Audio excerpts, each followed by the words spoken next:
నూతనమైన వ్యక్తిగా ఉండాలని ఆయన ఆశపడతా ఉన్నాడు. ఈ నూతన సంవత్సరంలో నీ కన్నులు ఎలా ఉన్నాయమ్మా? ఈ నూతన సంవత్సరంలో నువ్వు నిబంధన చేసుకోవాలని ఆయన ఆశపడతా ఉన్నాడు. ఈ నూతన సంవత్సరంలో నువ్వు కూడా యోబులాగా యథార్థవంతుడిగా, న్యాయవంతుడుగా, భయభక్తులు కలిగిన బిడ్డగా ఉండాలని ఆయన కోరుకుంటా ఉన్నాడు. ఒకవేళ గడిచిన సంవత్సరాల సంగతి విడిచిపెట్టండి, గడిచిన క్షణాలను విడిచిపెట్టండి.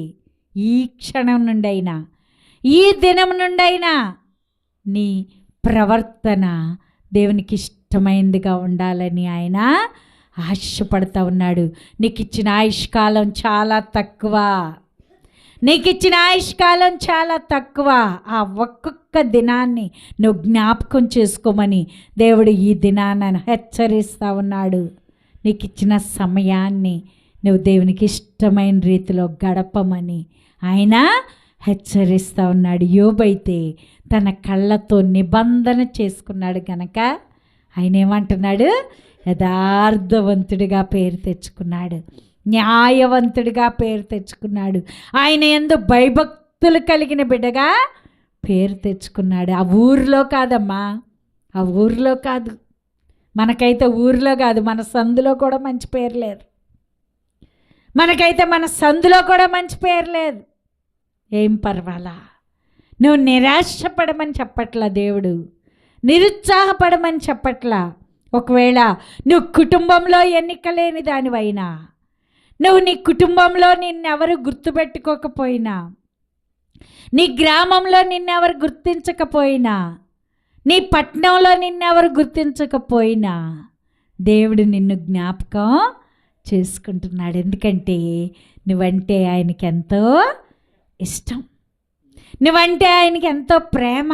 అందుకని నిన్ను నూతన సృష్టిగా చేస్తున్నాడంట. ఎప్పుడైతే యేసయ్య దగ్గరకు నువ్వు వచ్చావో ఆ క్షణం నుండి కూడా నువ్వు నూతనమైన వ్యక్తిగా ఉండాలని ఆయన కోరుకుంటా ఉన్నాడు. అయితే నువ్వు నూతన వ్యక్తిగా ఉండాలంటే నీకు నూతన హృదయం ఉండాలి. నీకు నూతన హృదయం కావాలంటే నీ నోటి మాటలు నూతనమైనవిగా ఉండాలి, నీ చూపులు నూతనమైనవిగా ఉండాలి. నువ్వు కూడా యోబులాగా నీ కన్నులతో ఏం చేసుకోవాలని చెప్తున్నాడు దేవుడు? నిబంధన చేసుకోవాలి. వచ్చే వారం చెప్తాను. ఒక అమ్మాయి ఉంది. మీరందరూ ఇంటి దగ్గర చదవండి. ఆదికాండము 34వ అధ్యాయము ఇంటి దగ్గర చదవండి. ఆ కుమార్తె పేరు దేనా. ఆ కుమార్తె పేరేంటి? దేనా. నిజంగా ఆ అమ్మాయి గురించి ఎంత భయంకరమైన పరిస్థితులు ఎదురైనాయో మీరు ఆ అధ్యాయం అంతా చదివొచ్చిన వారందరి ఇంటి దగ్గర చదువుకురండి. వచ్చే వారం చెప్తాను. కానీ యోబైతేనంట తన కన్నులతో నిబంధన చేసుకుంటున్నాడు. కన్నులు మూసుకోనండి, ప్రార్థన చేసుకుందాం.